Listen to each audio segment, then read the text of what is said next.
perfect like Delenn and Sheridan moment. JD, I hope you enjoy Babylon 5 because that's how I'm starting everything this year. Welcome to Tuesday night on the Iconic Production channel. Normally, we would not be here. Normally, you would find me and most of my players on a different channel. But because of the new schedule, I get to run something on Tuesday nights that I'm really excited about, which is Jackals, a Bronze Age fantasy role-playing game by Osprey. Yay! By Osprey Publishing and written by me. So that's the name of the game down there. I assume JD is already flooding you with all of the information that you need because she is always on top of it. So thank you all for joining us tonight. And we're going to get into it here right away. And let me just do one quick thing. So while I do this, what I was going to ask is, can you guys go around and introduce yourself, introduce your characters, and I will give a brief overview of the game after that.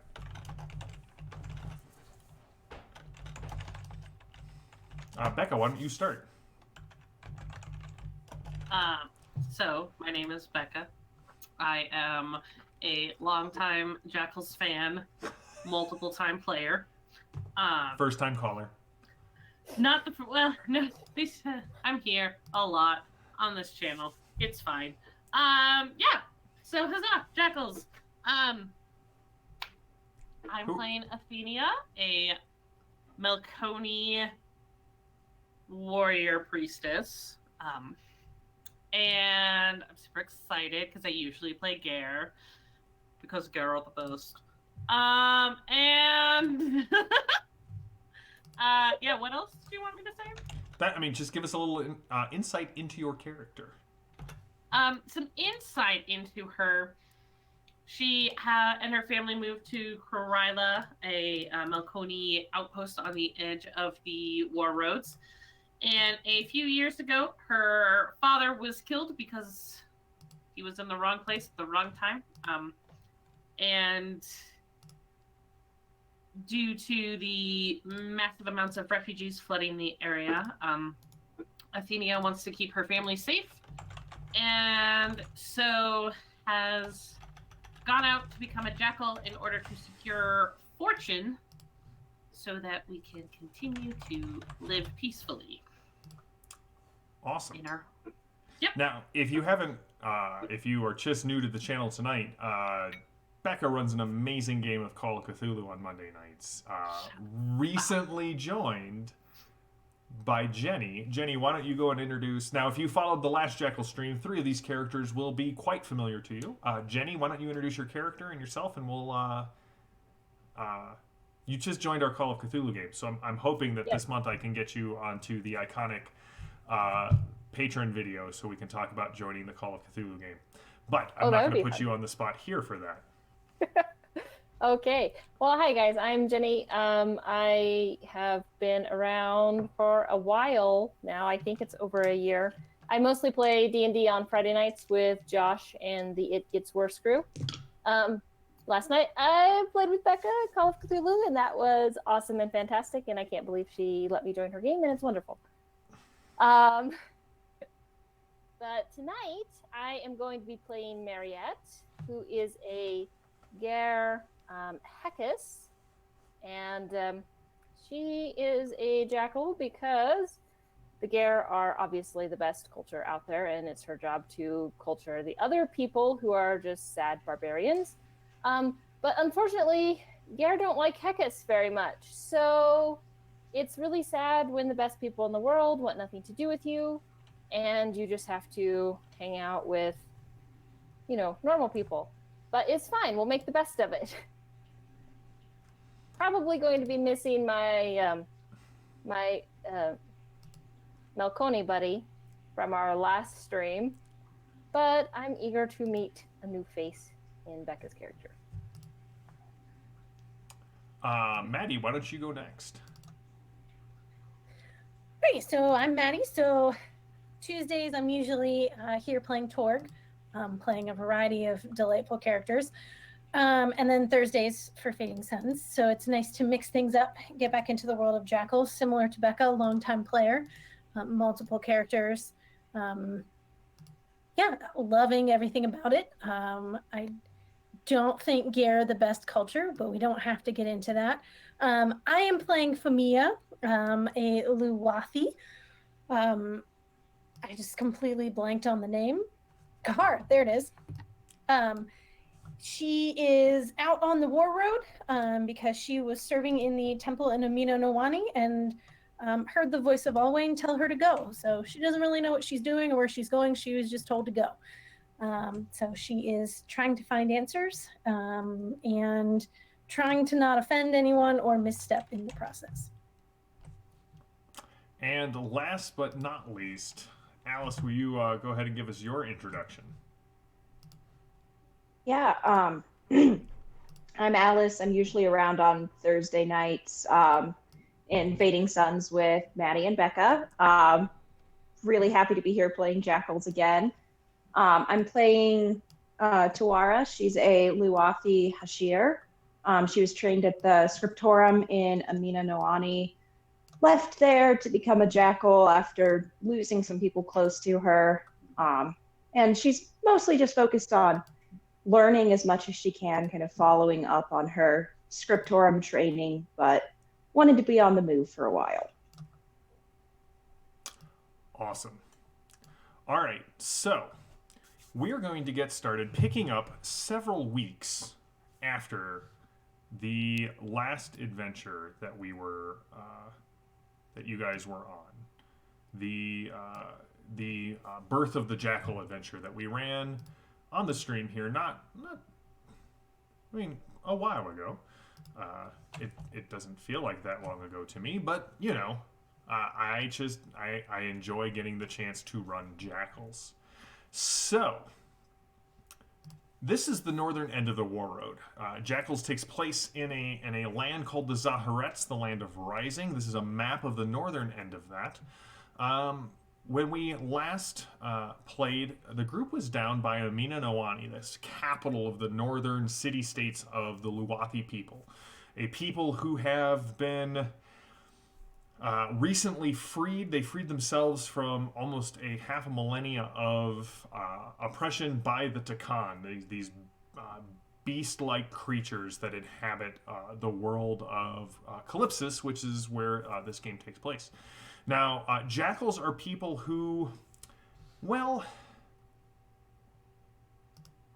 they don't fit. That's kind of where this is at. The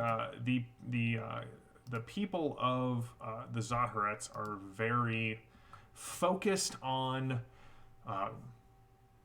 community, on family, on culture, because all of them have just come out of essentially a collapse of civilization. The Gare had a religious civil war. The Melkoni still have a civil war that's going on.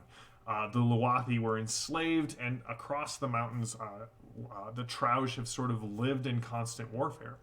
So Jackals are these anomalies. They're people who don't feel like they fit in, and they take to the war road in packs. And basically they scavenge the bones of the dead. You've left your family, you've left your home for whatever reasons, and you have found others who are like-minded. And so you'll roll into a town, help them solve some issues, and in the adventuring phase, that's usually it. They're really glad to pay you with whatever silver they can find, but they don't really want you around long term.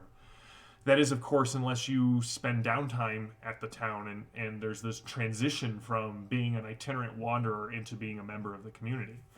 But in our last adventure, Tawara, Famia, Mariette, and three other Jackals, they discovered that a town to the west of Amino Noani was dealing with what seemed to be a curse. Turned out that some families discovered a ruined temple and a seal beneath it that had been broken. And one of the boys innocently brought back a piece of jewelry for his mother, which kind of called the corruption down on the village. But the group, you have managed to restore the village, and actually that person joined your pack of jackals, so that when it's split, she has gone off with the rest of them, and you have met up with this new jackal, Athenia, who is also a Melkoni, and sort of have started traveling the northern end of the War Road as well. Now, as you have been listening, you're headed toward this town in the upper northwest of the Zaharets, known as Kroryla. Now, Kroryla is it's a Melkoni colony. As I said, there's currently a civil war going on with the Melkoni, and they've established this eastern colony as sort of if things go really bad here, we'll have somewhere to retreat. Also, it opens up trade routes with this burgeoning Luwathi culture. But you've all heard constant rumors of war, that the northern and southern end of the War Road, that these two Luwathi city-states, they're starting to consolidate the little towns, the nearby villages. It looks as if war will once again come to the War Road. In the next, no one knows when. Is it the next season? Is it the next year? Is it within the decade? No one really knows. Everyone just can see the writing on the wall. It's coming. Which, well, horrible for the people of the War Road, usually means good things for jackals, because conflict is sort of where you thrive. So, that is far off, and right now you have been traveling towards Kroryla, this colony. The colony was established by Lycos, the son of Ryla, the goddess of passion and war that the Melkoni venerate. Now, her son created the town, established it through a series of great deeds. And there are people that you have actually met along the War Road who follow Lycos and worship him as a demigod and actually draw power and authority from that. But Athenia, that's not your path, is it? No, I am Rylaria. I follow Ryla. So you follow, you're a ritualist of Ryla. You are essentially a priestess of the goddess of passion and war. Yes. So as you approach Kroryla, you can see the Vorivana Mountains sort of rising dun-coloredly to the north. You can see the pass in the mountains that would lead into Malcone proper. But Kroryla is, again, it's a very Melkoni city, Athenia. You can see the Agora, you can see the high open places, the market, you can see the temple to Ryla, the smaller temple on the hillside to Lycos. And people are just coming in and out, and you can see there is a smaller, not so much a town as much as it is a tent camp on the western side of the city, almost like a blister, because refugees are just continuing to pour in from the west. Now, as you guys approach, why don't you all give me a perception roll to start, and let's see what comes up. Now, in Jackals is a very simple system. You roll a D100, and you're trying to get under a skill on your character sheet. So I'd say 80% of the time you know exactly what you need to roll. If you have a 60% in perception, you have a 60% chance of succeeding.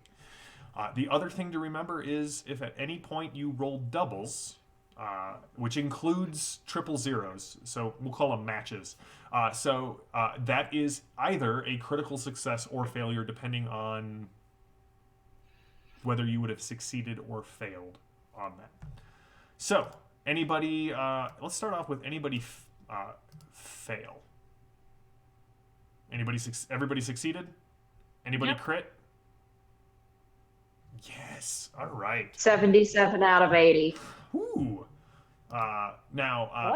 In case you are all wondering, this is going to be Famia, Mariette, Tora, and Athenia are not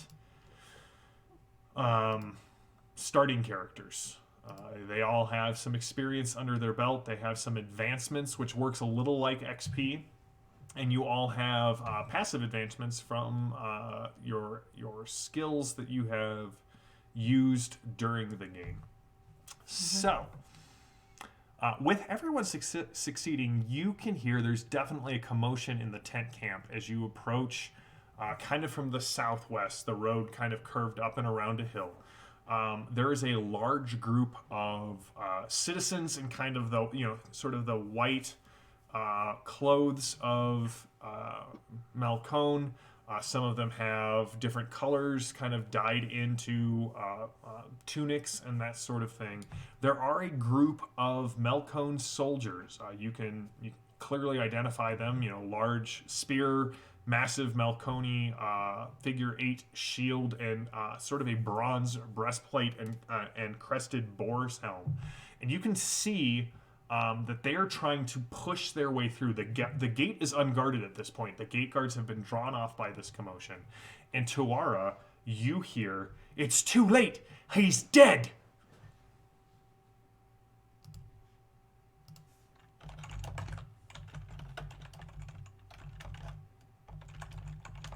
Okay.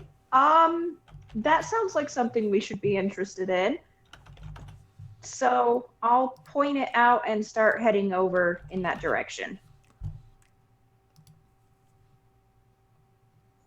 Okay. What does the crowd look like that we are heading towards? Are they like angry at each other or angry at the guards? They don't necessarily seem that angry Okay. at anyone in particular. It is more of a shock and an outrage. Okay. And then you hear it. You all hear it as you approach. Someone screams, and the panic starts to spread, and people are stomping at the mud, and they are batting at their legs, and people start falling over and convulsing in the mud. Tuara, with your critical success, you can see in the center of the crowd as they start to panic and spread, there is a body face down in the mud with no legs, but there seems to be about 24 black vipers that are spreading out in the crowd, striking at people's legs. People's legs are turning black, they're swelling. There is something going on here. That's bad. Okay. That's Yeah. real bad. I'm going to pull out my shield and kind of place it down in front of my legs. And I'm going to begin praying to Ryla All right. for the balm of the goddess to heal someone who's nearby. All right. So, go ahead. And so, who are you applying the balm of the goddess to? Who are you praying for? If there is somebody nearby who is convulsing in the mud, I am praying for them. Okay, so you're just Like, grabbing I a just random need it. person and praying for them. Well, yeah, the snakes are kind of striking at everybody, and the person face down in the mud isn't going anywhere. No, there at this point there's about half a dozen people who are clearly, they've stopped convulsing and they are dead. Okay. And there are Okay, so about somebody who is there's still about 8 to convulsing. 12 other people who are definitely in the throes of whatever this venom is. Okay. With a quick look, can I see anybody who I mean, it's a shame to lose anyone, but someone who, like, a mother would grieve for? Someone youngish? Yeah, there's definitely like a young, there's a young man who definitely looks. He is wearing the garb of a Lycosian. So he is. Okay. So you want to give me the roll on that? What are the rest of you doing? Yep. Ooh.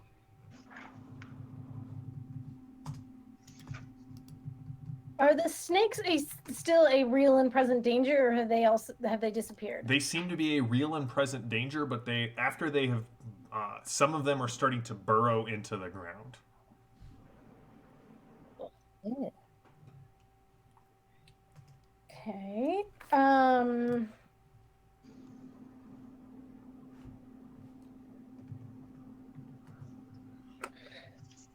attempt to oh shoot. Should I heal or should I I'm gonna attempt to light up my hand and see if that helps repel the rest of them, and then heal once the snakes are gone. All right, so go ahead and give me a Light of the Dawn roll. Now, in Jackals, all spells are rights, which means they're actually skills. So you can critically succeed, you can critically fail. As the more you use them, the better they get, and you can actually unlock once skills get to 100 or above, and then every 25% above 100, you get special talents that you can unlock, and rights have talents as well. All right, so as Famia is doing that, let me just see. Tuara and Mariette, what are you two doing? Have I read or learned or come across anything like this before? Can I in any way determine what is causing this effect? If it's a curse or corruption?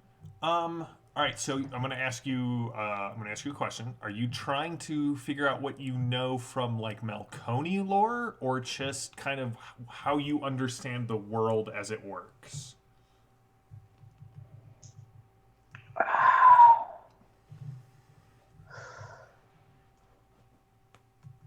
Well, I'm guessing this is going to be culture own versus culture other. So I'm going to go with culture other versus lore. But you will get different answers depending on what you... Okay. I'm going to go with how the world works in general, because I don't know that much about Malconi in particular, but I've studied widely on more general things. Okay. Go ahead and give me a lore roll, and then Mariette, what are you doing? I would also like to see, just in the snakes in particular, if I recognize them or know anything about what they might be tied to. Are they a type of Takan, something we've met before?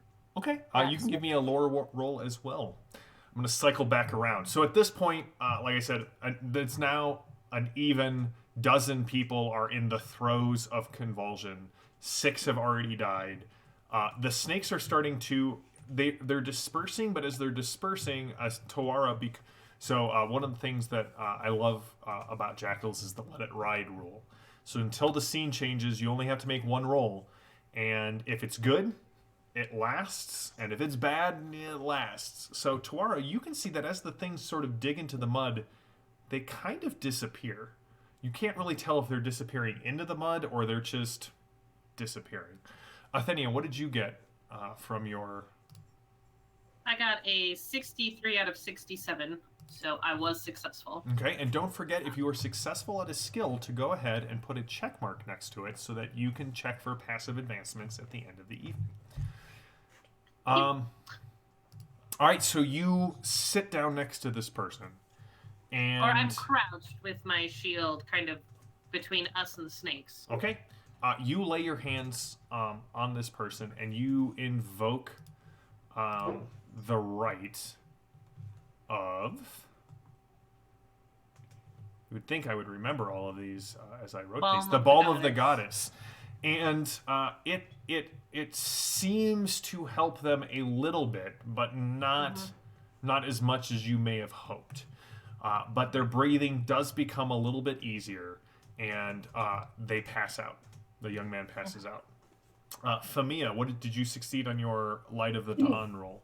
No, I used a fate point because I critically failed. So then I just regularly failed. So remember, you can't use a fate point to reroll a critical failure, but if you want to use your virtue to increase it, you could do that.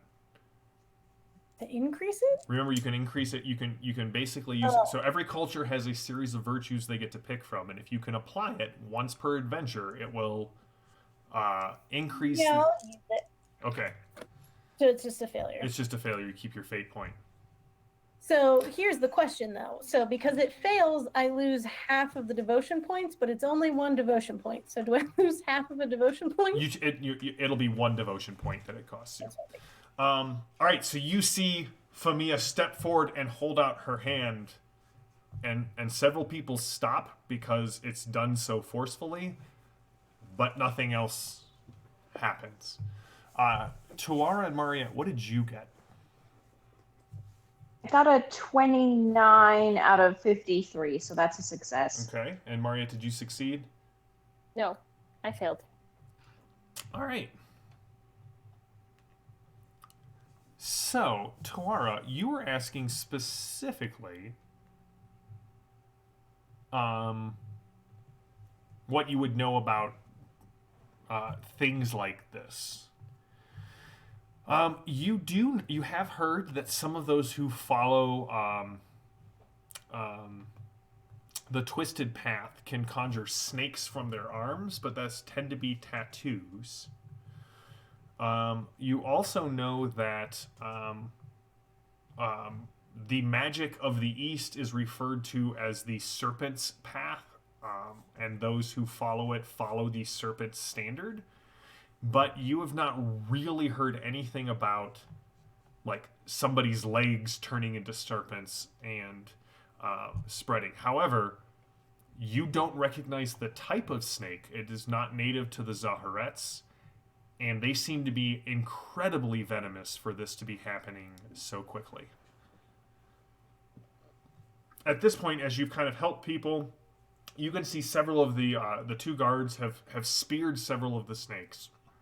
They seem real enough on the end of the on the bronze point of a spear, but another person comes running up to the dead body and flips them over in the mud, and you can see it is a older gentleman who is also dressed in the same style of clothing with the same markings that the young man that Athenia saved. However, this person, instead of just having one green slash on his left shoulder, has 4, and then in between those 4 are another 3. So there's a total of 7 slashes on his arm.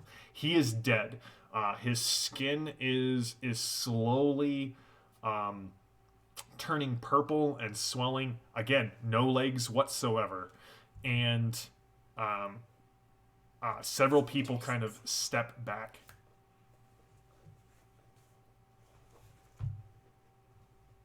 So when you say no legs, like, are there bleeding stumps where legs used to be? Are there just no you can just all remnants you can of see, legs at all? There's no legs that you can see, and there's definitely blood and like viscera kind of staining the bottom of his robe.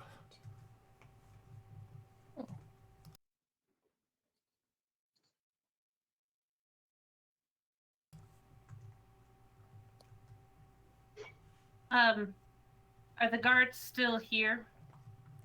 They are. They just finished spearing a couple of snakes apiece, and like there are people crying out to Eraton, who is the head of the Melkoni Pantheon. There are several like people are screaming. They're dragging bodies away. Athenia, you saved one person, although they are unconscious. The rest of the people bitten by snakes, they're dead. Right. Is there anyone around with the Lycosian dress?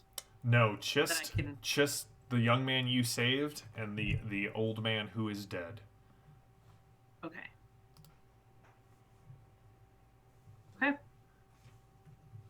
I look to the rest of the group then of my newly found traveling companions. Say, looks like we found something a little unsettling. We need to get this man back to his temple. That seems wise. I think we should see if we can take one of those snakes. Try to find out what kind of poison, what kind of snake it is. I don't recognize the species. Neither do I, and I've thought really hard about it. Oh, maybe if you take a little more time and dissect it, harvest the poison, you'll be able to find out. You do things like that, right?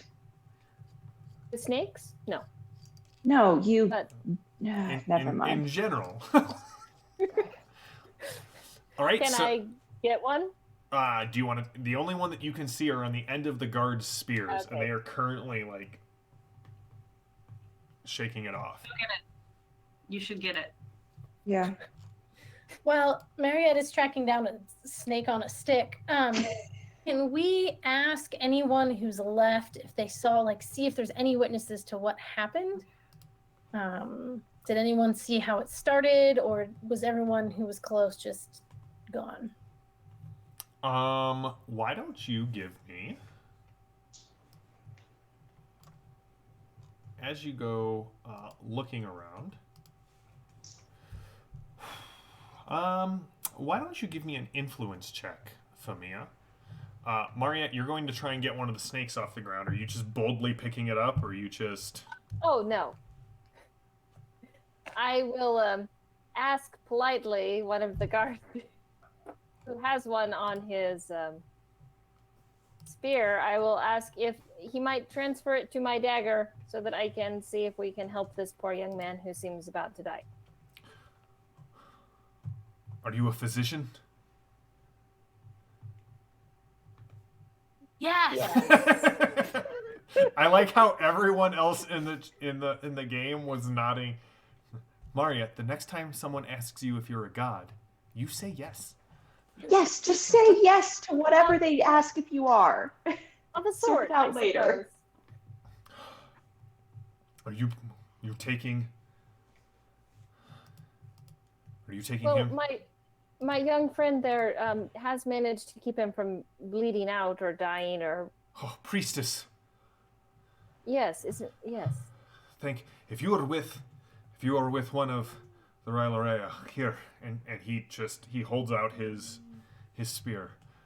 Lovely. I have a bag or something. I mean, yeah, Cloth. sure. You have a bag. Okay. Snake in a Curses! I bag. didn't invent Snake in a rules for bag to go. bags. All right. So you get your the snake transferred into a bag. Athenia, you are there with the young man. The other guard comes over and says, "Will Diocles make it?" I believe so, but we really should get him back to his temple. Do you need aid in carrying him, priestess? Yes, please. Okay. The guard kind of lifts the young man up and then looks over. What should we do about Phylon? We should bring his body back as well. In which point I will go and hoist it up with my strength. Famia, what did you get on your persuade roll? Or your influence? Influence. For me, test? it should just go home. She failed that roll too.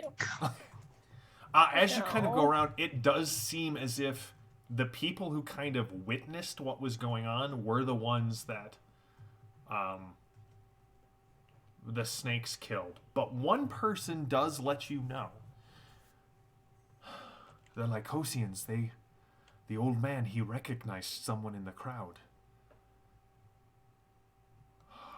I'm sorry, I don't really remember much more beyond that. I remember him pointing at...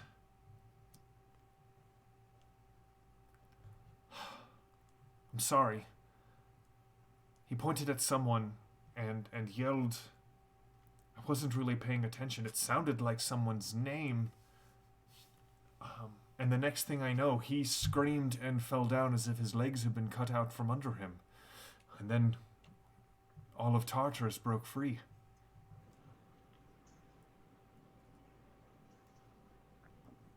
Well, thank you. Any information is helpful, so I appreciate your candor. All right, so Athenia has picked up the body of Phylon. This guard has picked up young Diocles, and they start heading into the city. What do the rest of you want to do? I'll follow along with my snake to go. All right, now that you can see the snake, it is a brown snake, or sorry, a black snake about the length from your arm to the tip of your fingers, and there is a strange, patchy white spot on the back of its head. almost, if you were to look at it out of the corner of your eye, looks as if it has almost a skull shape on the head. Interesting.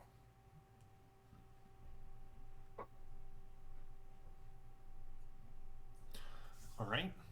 So you enter into, Tuara and Famia, are you traveling as well, or are you, okay. So, Yeah, I'm following along. I do want to ask the guard who the old man who died is, if he's known around here.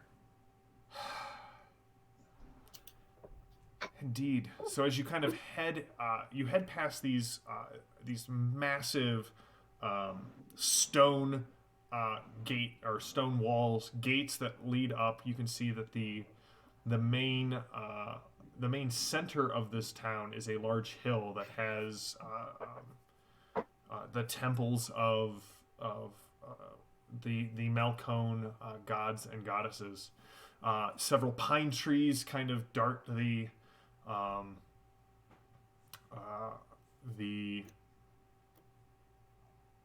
lanes and the terraces where the towns are. All of these have, unlike sort of the Luwathi towns that you're used to, all of these have like terracotta roofs to them.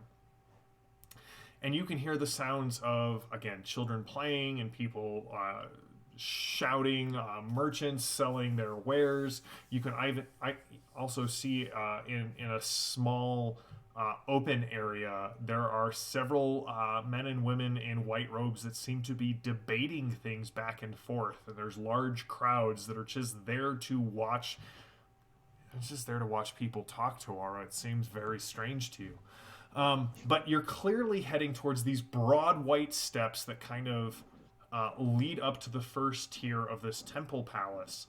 And he says, we all know Phylon. He has been the priest of Lycos here for the last 7 years. It is horrifying to... I mean, he blessed my young son not 4 months ago. Don't know what happened. And the young man that we're carrying back, did he also have served, connections to the temple? Yes, he was. Diocles had just succeeded at the first of the 7 trials of Lycos, taking his first step along the path. It was there was a small feast day yesterday in honor of all of those who passed the trials. I suppose this puts Kallisto in charge of the temple. I can't bear to be the one to tell her, but...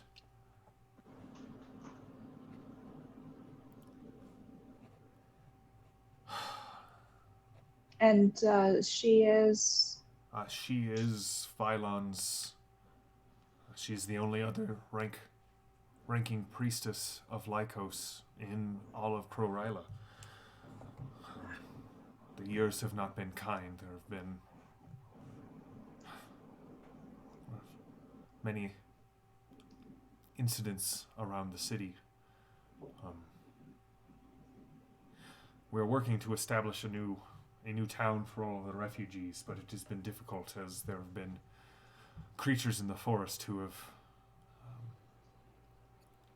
attacked our people, and as I'm sure you know, and then he kind of realizes that he's not talking to a Malcone.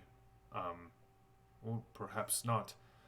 It was Lycos' deeds that drove the beasts back first to allow us to establish here. So many of the Lycosians have gone to the north to do the same, but they're encountering stiff resistance.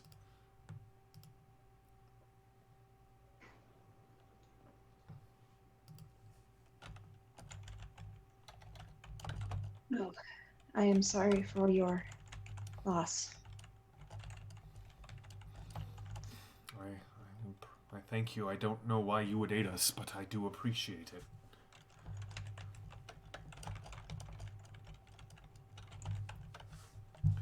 We like to help where we can.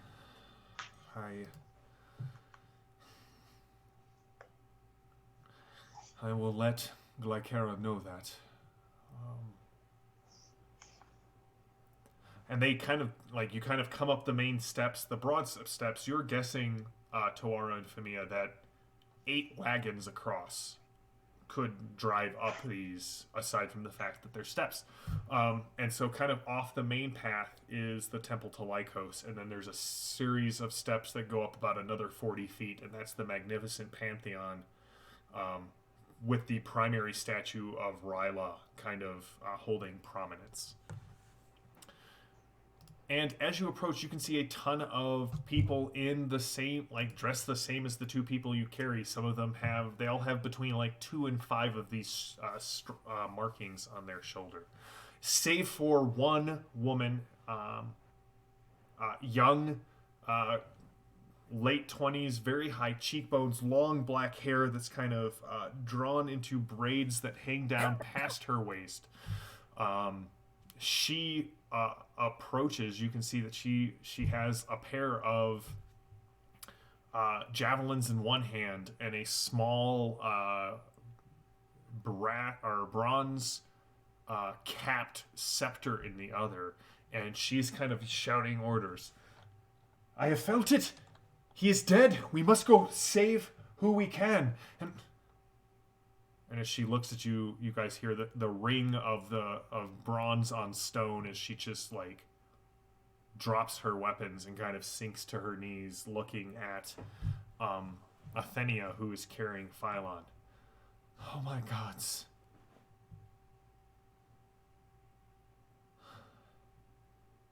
What happened? And the guard kind of sets down Diocles in front of this woman who could only be Kallisto.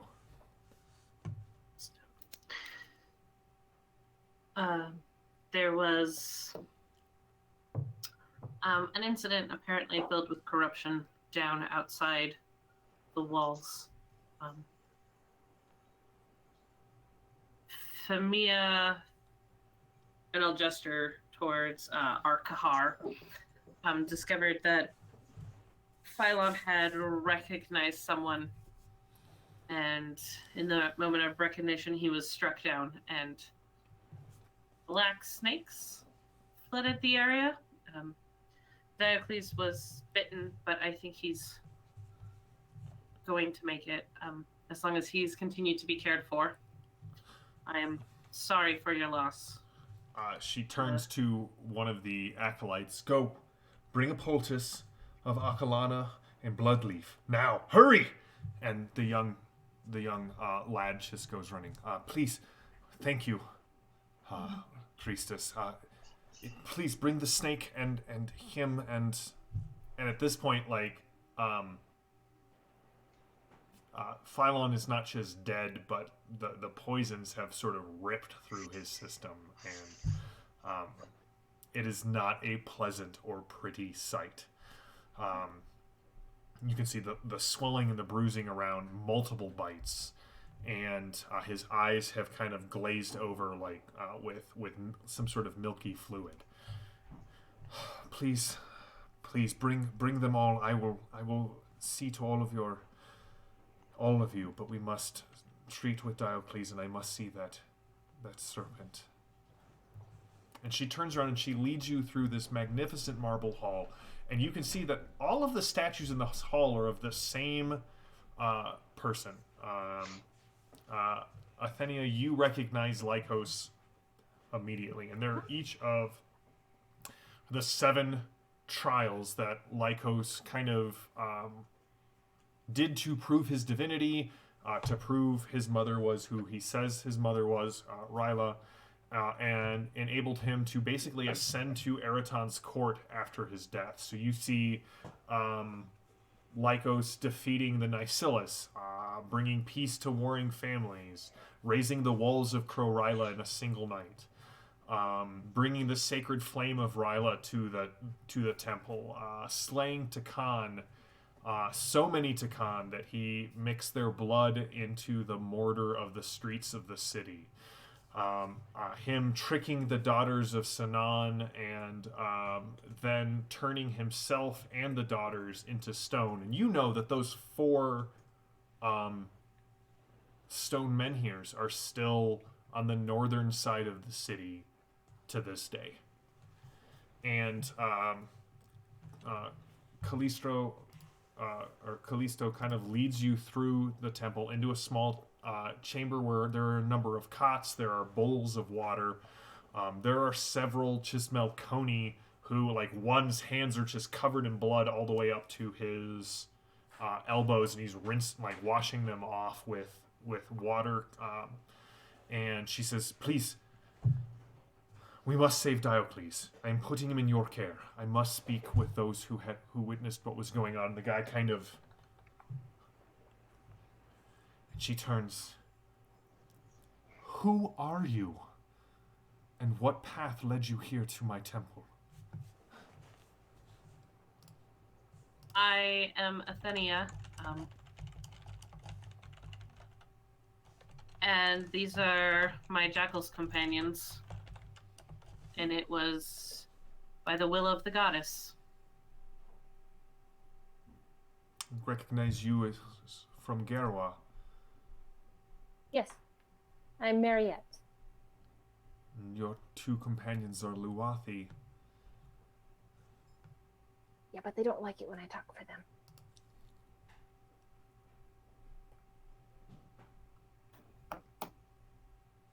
I am Famia.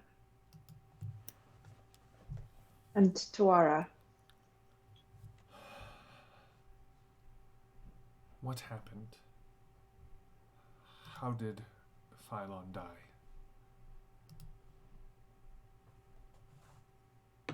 We didn't We're see not how really- it started. Yeah, I'd say we're not very sure. Witnesses at the scene say he seemed to recognize someone, called out to them, and then the next minute was on the ground screaming, missing his legs, and snakes appeared and attacked all around him. That's all we know. And these snakes, did they kill many others? Yes. Nearly 2 dozen.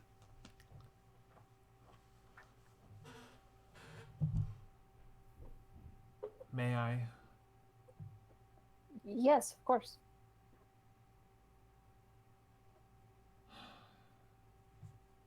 It is as if I feared. I do not know where this snake would have come from. They are not native to your land.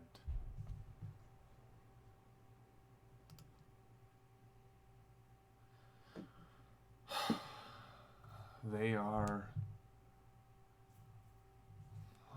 native to western Melkone, which lies hundreds of leagues away from here.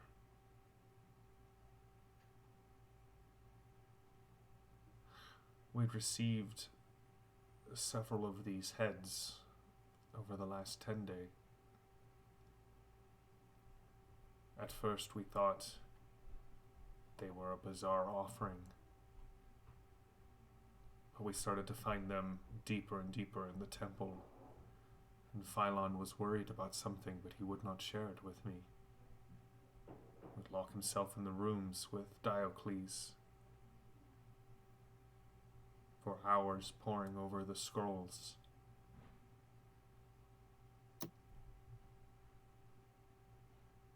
I am new to this area, but Athenia, you referred to these people as Jackals? Yes. It is a term that this land has come up with for those of us who, well, roam those desert lands and seek help and payment I'm- wherever can be found. I'm familiar. Listen, my duties are to those who have not yet ascended the trials. Under Phylon and the other leader before him, all of our faithful Lycosians are slain. I am the last who knows all of the 7 trials. I must hurry, and I must ensure that the next I can elevate the 6s as quickly as possible. I Yes. realize this is a strange request, and I am not used to dealing with it in such manner, but I have silver. Would you look into this? Find out what is going on, what is happening here at my temple. I am certain that someone is targeting us.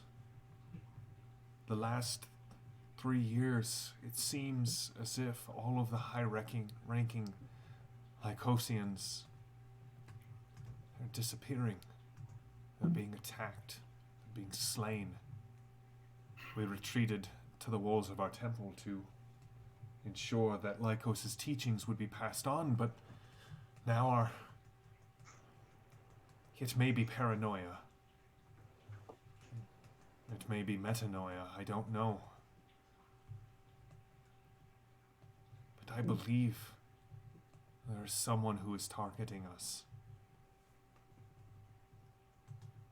And if it's happening in the middle of the city, I don't know who else to turn to. Well, I think it would be wise if you are, as you say, the last high ranking of your faith, that you might be next on the list if they are indeed targeting your people. So you should take precautions. I will not leave the temple. I warned Phylon not to go. The temple, it bears Lycos' presence.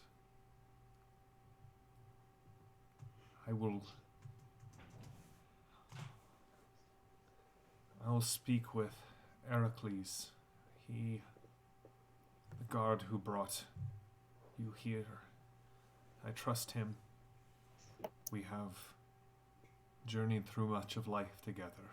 I believe he will be willing to stay here and maybe bring some other guards to guard the temple.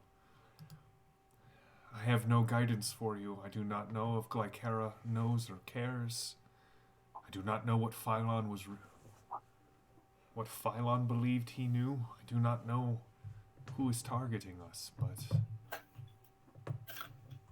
the temple is wealthy and I can pay you handsomely. I'm going to look back at my new friends here, kind of gauge whether or not they are in favor of this. And then say, sure, we would be happy to take this on. I don't think Athenia is much of a haggler. I'm just going to throw that out. Oh no, she's got influence. She can do this. How much you guys want? No. And she'll say, yes, we would be happy to help our brothers and sisters in faith.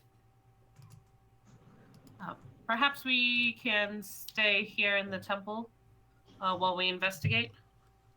I like that idea. Of course. I would be more than willing.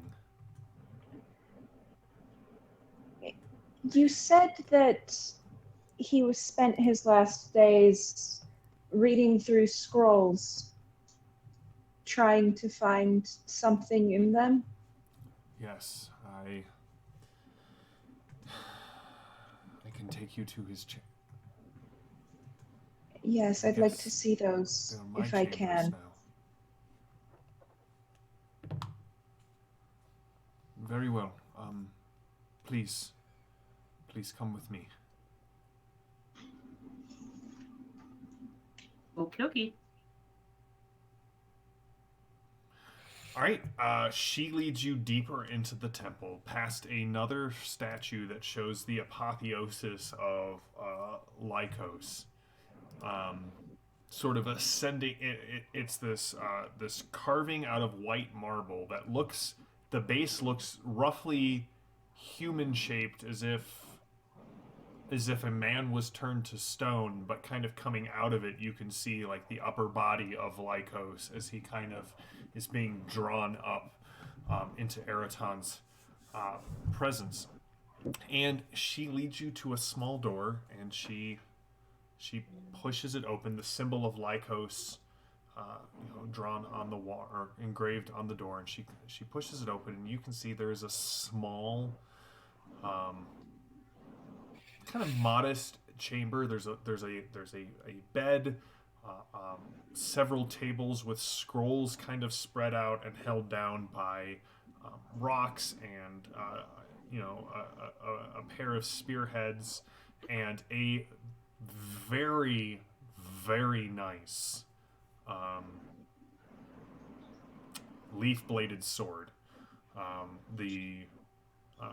The blade shines. You can see the light coming in through the sunwell kind of glints off of the razor honing on the blade. The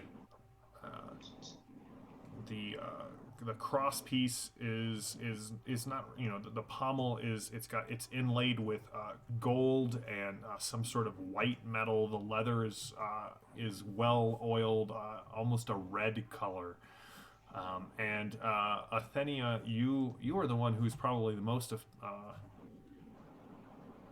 familiar with war. It is a magnificent blade. I am definitely going to be looking at that.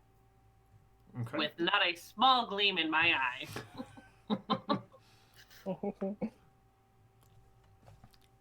Jam, as we're going, can I ask Kallisto if there's any stories in Lycos' history, and if there's any connection between Vipers and Lycos, and ask if she said the other attacks, were they all snake related or snake adjacent, or was it all a whole host of different creatures?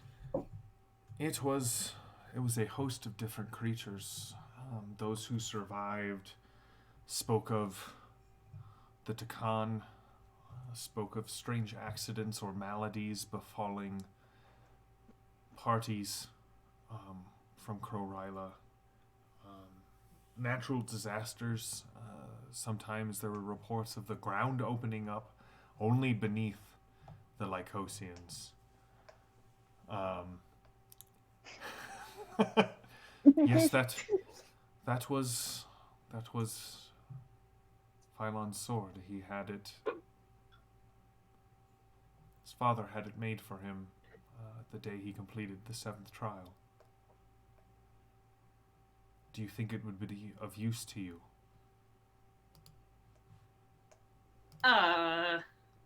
Yes. Yeah. Yes, I do. But I would hate to take something that should go to his own offspring. He had none. Diocles is the closest he has to family. He is his sister's son.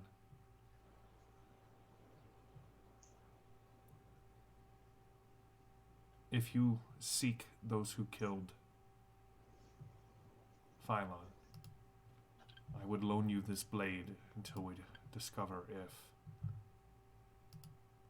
Diocles survives or not. I would appreciate that. I will tell you what it does here in a second, but let me answer Famia's question. There are stories, apocryphal tales that link Ceenon, the giant whose daughters so plagued the city, with the Nicelus that Lycos slew A serpent of many heads. Some of the stories from that time do tell us that the Nicelis bore the same skull mark as the snakes of our homeland. I have always considered those tales apocryphal.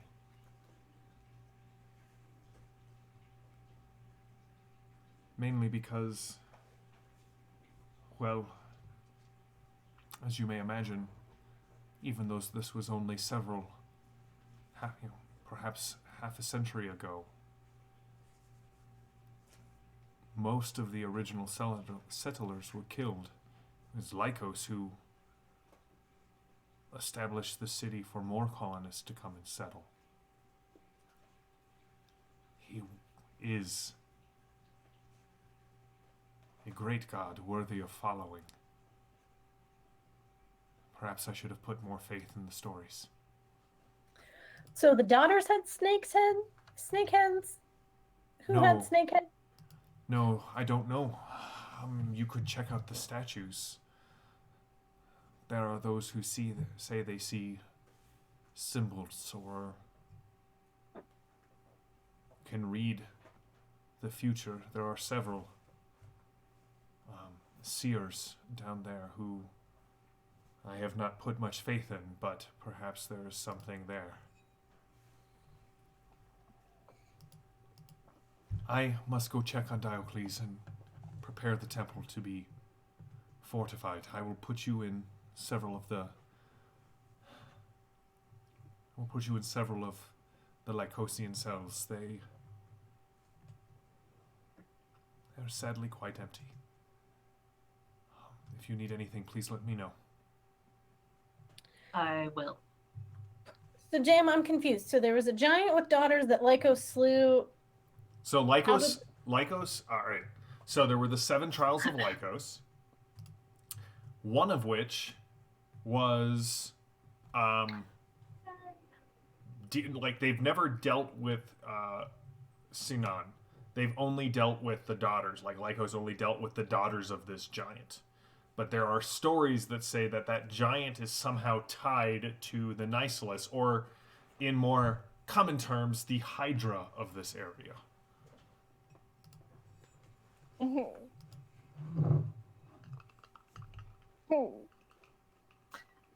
Becca has had a character fight, not fight the Nicelis. We ran. Yeah. But that was Denise in a Pepper different was world, there and with you. Athenia is ready to fight it. It's fine. It's a different time. It's fine. So, Athenia, as you kind of look at this leaf-bladed sword, it is remarkably well crafted. Give me a craft roll. Let's see how much you can pick up from it. Okay. Ooh, sweet. 37 out of 58. 37 out of 58.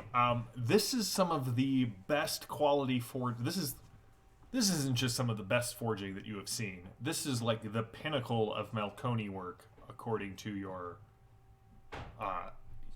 your experience. So the blade, and there's a ton of rules for. So in the Bronze Age, things were not as standardized. So every smith, from a lore master's perspective, if you want to go down this route, there are rules for basically establishing what a smith is good at and what a redsmith is not good at.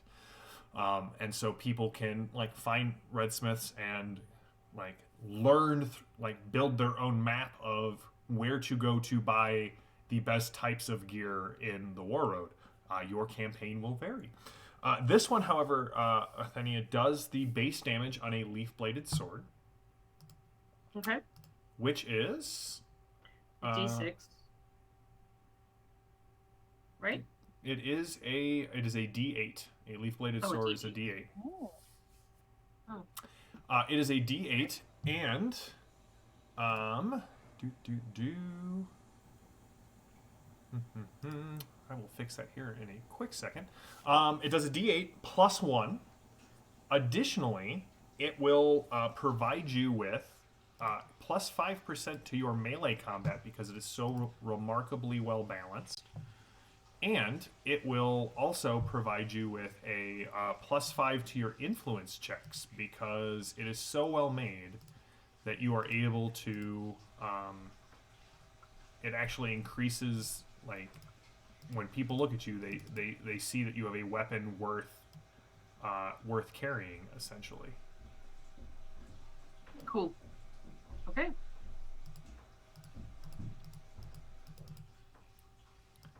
Cool.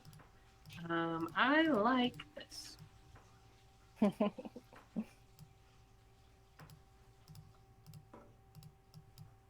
All right, so what's the plan?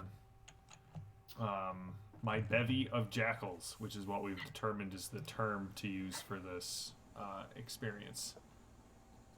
I would like all my super high lore friends to read some scrolls. What are you calling super high? Because mine is like, but not Mine's a 30, so... Oh, I Mine's a want to 40. read some Higher than scrolls. mine. Mine's a 53, so I would love to read some scrolls. And if I can, I would like to help her with my own understanding of the culture as a Melkoni when she has questions about what things mean and how it works. Okay, so those of you who are reading scrolls, give me a lore check. Athenia, to kind of help translate, give me a culture own check.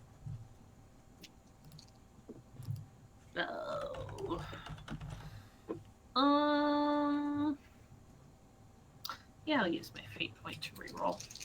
Damn, while they're looking, are there any of these snakeheads in this room? Sweet. Ooh, give me a perception roll, Famia. And I'm going to make this a... So one of the ways that the lore master can establish how... Normally you're gonna roll your base skill, but there are ways to make things easier or more difficult depending on the situation. So there's not a lot in this room, so I'm going to make this an easy check for you, Famia. So that will increase your... Perception. That will increase your percentage on your perception by 25%. Nice. Okay.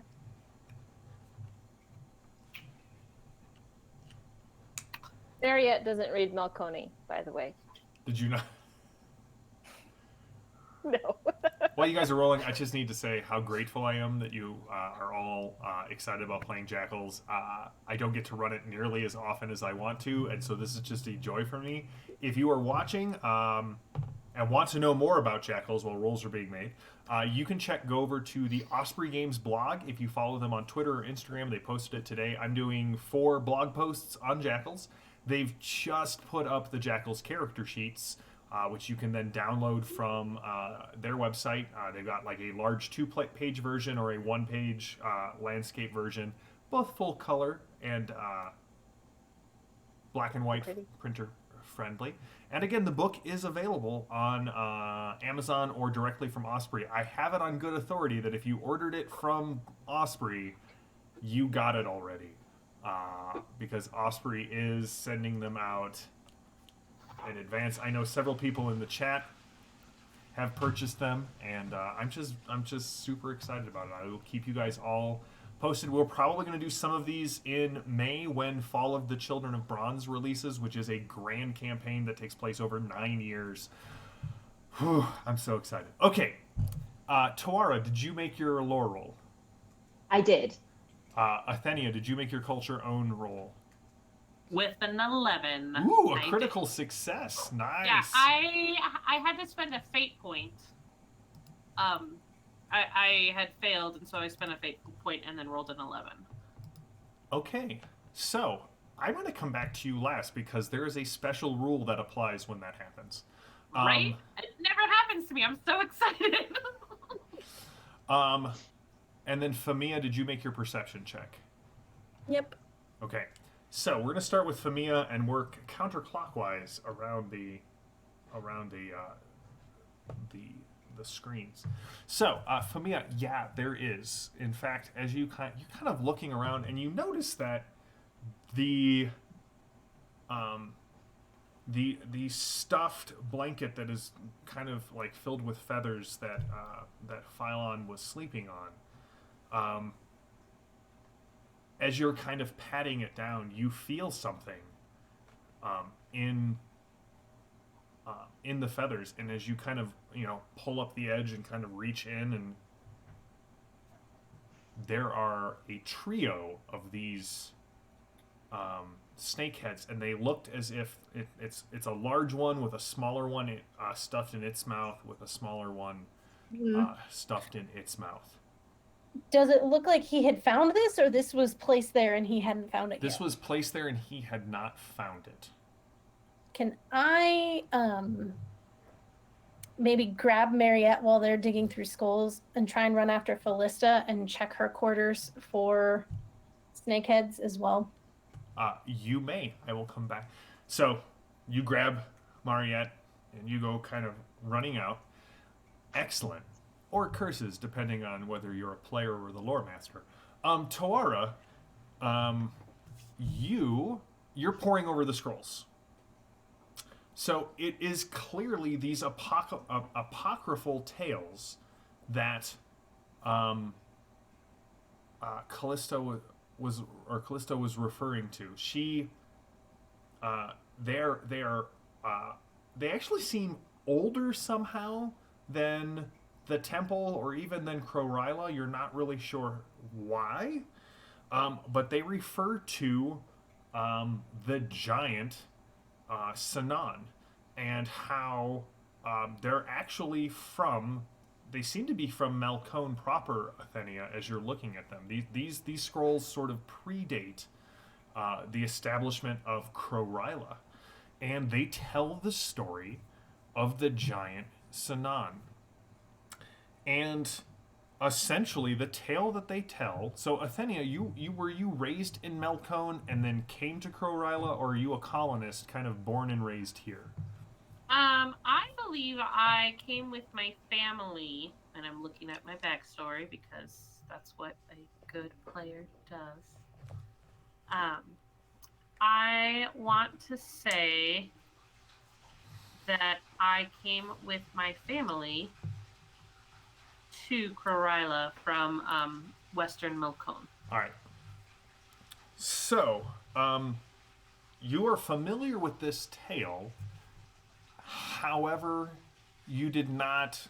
You never heard Ceenon's name linked to it.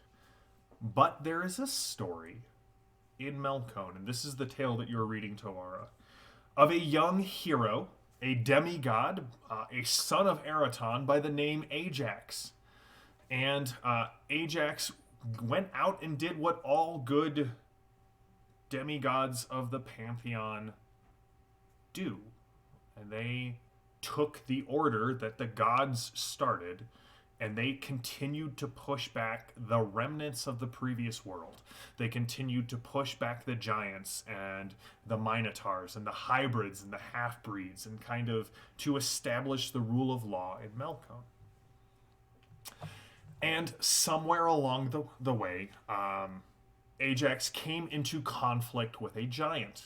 And the giant begged for his life to be spared, and offered Ajax a great meal as a sign of his friendship and his hospitality.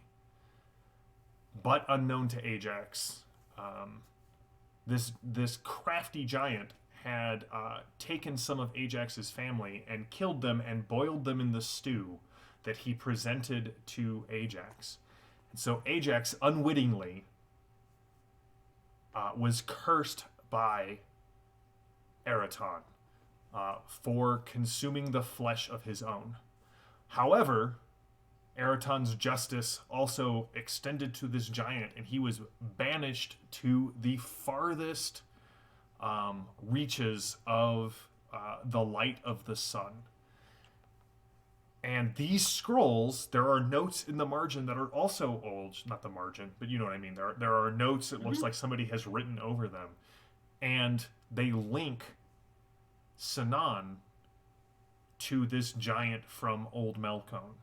And in fact, that is why Lycos picked this spot. He was a descendant of Ajax, as well as the son of Ryla.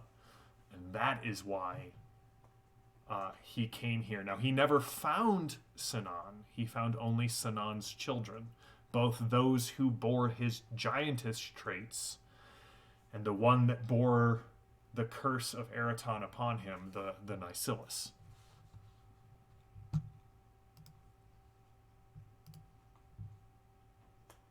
Cool. Is that what I get with my 11? So with your 11,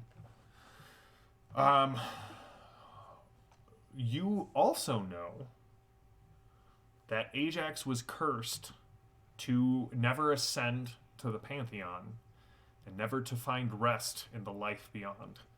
According to this story, Ajax still wanders this earth, bearing a intense rage against the giant and the lineage that cursed him, but also a deep bitterness and hatred for his father, who he feels abandoned and abandoned him and dealt with him unjustly. Cool.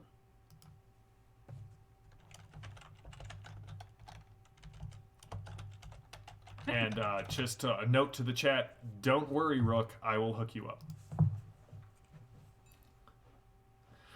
All right. Now, so what I was saying earlier about the rule.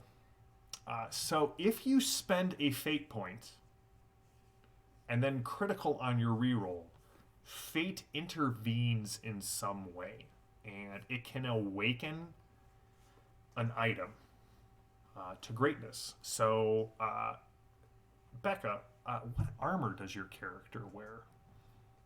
I believe she just has a leather breastplate. So And some greaves, but yeah, leather. Okay. So, Tora, as you kind of are watching this, you notice that Phylon's blood has definitely soaked into and stained the armor of Athenia, and it is blotchy and black in different areas. Now, Athenia, your armor has also absorbed some of not just the blood of this priest of Lycos, but also some of the venom of the serpents from this story that you now are linking to all of these different things. And you feel kind of a blessing. You feel as if maybe Eraton is watching the two of you as you watch this, and your armor now gives you plus 10% to endurance rolls versus poisons. Ooh. So as long as you are wearing it, it fortifies your body against the venom of the serpent and all other sort of natural poisons and venoms. Endurance versus poison. That's cool. That is cool. Nice. And not useful at all, I'm sure. Hey guys, when we fight this Nycillus, you're gonna be glad I'm there. Okay, so Famia and Maria, you go running through the temple. How are you going to, where are you going to try and find Kallisto?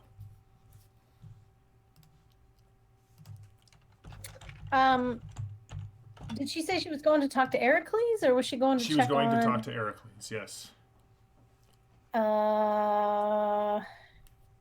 I mean, maybe back towards the front where Heracles was waiting? Okay. So, as you get there, you can see the two of them are talking, and she kind of turns. Yes, did you find something? Yes. Where are your quarters? Heracles goes, they're down, and then kind of gets real quiet, and Kallisto kind of looks at him and says, I can show you where they are at. This is a matter of some urgency. We should go. Yeah, we should check your quarters out. Very well. And she... And you'll probably be needing some protection while you are in your quarters, so you probably want to have someone guard the door. She kind of flushes and says, yes, Heracles is planning to get several of his compatriots to stand guard at the temple. But you definitely want the person that you trust the most. This is all just going over Femia's head. She's just walking right. into purpose. Meanwhile, You just got a turducken of snakes in this dude's bed. Very concerned. I hear you like snakes, so I put snakes and snakes and snakes. All right, so you arrive at her quarters, and she kind of opens them, and they're essentially the same as Phylon's, except they're not as remote, and they're not as nice. But she opens the door. What are we? Why don't you wait in the doorway and we'll do a search, and Mariette and I will look. Yes. Just so you know, I can't roll for craft tonight, apparently. So perception has been the only thing I've been able to roll, and it's probably coming to an end. But that's why Mariette doesn't read Malcone, is because I failed that roll horribly. Not critically, just horribly. Just horribly. All right. So you guys enter into the room. What are you looking for? Essentially kindly tossing her room, looking for another. What would it be? A snake-in? A snake? Sure, snake-in? I don't know. Chat, you can help me figure it out. What is it? Yeah. How about?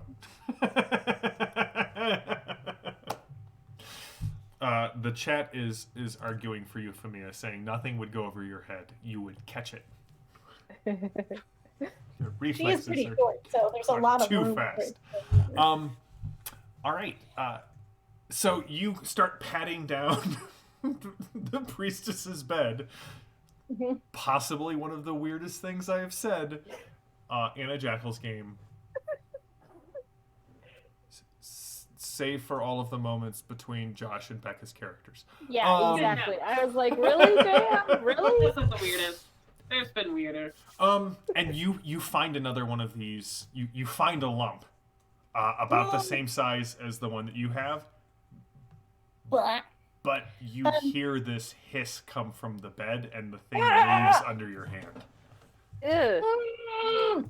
And while my hand is on it, but there's a little bit of bed between it, can I try casting? I can't find any of my things. The touch of law on it. You may cast the touch of law on it. This thing. You can do it, Famia. I believe in you. I did it! 17! Yay! So, so let me take a step out here just for a second, because I think everyone in the game is a ritualist, which is really my favorite way to play the game. But there are non-ritualist options are great as well. So Athenia has so every path in Jackals has a different set of spells, and I can just promise there are more spells for the paths coming. But so none of the spells, it's not like Athenia can learn Famia's spells and Famia can't learn Mariette's spells. So Athenia uses, she calls upon the Ryla, the goddess of passion and war.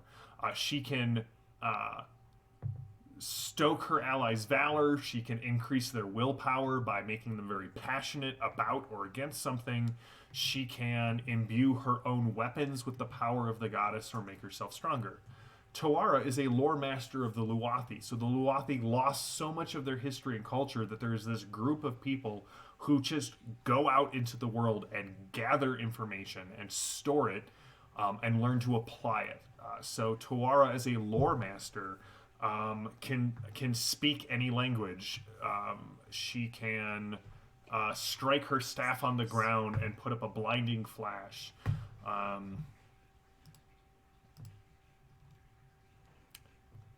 That was really, for me, the most fun part of a system, where you realize that you've designed so many things, your brain can't hold it in your head. She can see the unseen. She can call on the different moons. There are 3 moons in the Zaharets, and each one does a slightly different effect. Now, Mariette is a Hekis, so she is basically an alchemist from Gare. And so she has powders and unguents that she can use. She can call upon, like, the desiccating force of the desert to blow dust into someone's face. She can make invisible things seen by casting this other dust into the air. She can create a token that prevents people from sleeping and slowly kills them. And she can make items magical. She can invest them with more substance and make them a little bit more real. And Famia, as a priestess of Alwayn, most of her rituals, rites revolve around the law and light. So she can heal people. She can summon light into her hands. She can forbid people who have too much corruption from drawing close to her. And the one that she's casting now is she can actually call upon Alwayn to judge an item or a person and inflict damage to them based off how much corruption they have gained. So, Maddie, it's succeeded, correct? Power of Alwayn compels you. Oh man, Rook, I will find a way to make defenestrate, or defenestrate in a rule in the game. It is one of my favorite words. All right, so you touch it, and immediately there's this triple hiss, and then a sizzle, and this black spot just kind of burns the top of the mattress to ash, and you can just see the 3 skulls nested inside each other. Ew. So, found one of these in Phylon's bed, and now he's dead. So The smell is oily and horrendous. And Whoa. Kallisto's like, "What did you do?" Somewhere Shelly is throwing up a little bit in her mouth in another universe, in another land. Crossing the streams. So this was in Phylon's in bed, and then he died by snakes. So I was concerned that maybe the same thing was waiting for you. So I don't know what the snake on snake on snake means, but I feel it's like it's an omen that you've been marked. We will go and check all of the beds. And Heracles just kind of calls out, and the other guard who has made it up here, they start going room to room. Now, as we kind of, we're going to pause here for tonight for two reasons. First of all, they find 7 other of these triple snake heads throughout the temple. I'm gonna explain how passive advancements work, but first of all, because it's Tuesday night and I'm used to running Torg, we're gonna do a little cinematic pan away as it kind of pans out of the temple, out over Kroryla, far enough out that clouds start to pass, and then as it zooms back into Amina Nawani, there sits a lowly Gare merchant, the edge of his wagon, kicking his legs, wondering when Mariette will return. Gives a deep sigh, just continues to wait and watch. So, in Jackals, the way this works is, and as lore masters, you have the authority to either do a fast burn or a slow burn. So a fast burn is players make passive advancements every session, which I like, or you can have it do it every adventure. But essentially, if a character succeeds at a skill, they get to make a test. So all of you can go ahead and make your tests. You're looking for a failure in this case. And if you fumble, it's even better at this point. So if you succeed at a skill, you might have learned something. So after the session, you roll your skill, and if you fail at this check, your skill goes up. It makes passive advancements can make skills increase pretty quickly, and you have a better chance of them increasing the lower the skill is. It makes it harder for experienced characters to learn passively, although it is still possible. So, did you guys, anybody get any passive advancements on this one? Becca, what'd you get? On my first one, I'm just going to go down the list, and so I got a fail, yet success. on crafting. What's your base craft? So I'll do it overall here. If you fail on this check, if your skill is 50 or less, your skill goes up by 5. If it's from 51 to 75, your skill goes up by 3. And if it's 76 or higher, your skill goes up by 2. And if you fumble, you double those numbers. Cool. And then I got an increase on my culture own, and that was it out of the 4 things that I rolled tonight. So, Ara, what did you get any passive advancements tonight? What increased for you? My lore increased. Awesome. Famia? Nope, my dice are jerks. They rolled high when I needed them to roll low, and rolled low when I needed them to roll high. All right, and Mariette? I critically failed / passed. On which skill? On perception. It was the only skill I succeeded at tonight. And what's your base perception? It was 65. All right, so you'll go up by 6%. Sweet. Now, if you invoked any rights, don't forget you also roll those because they are skills.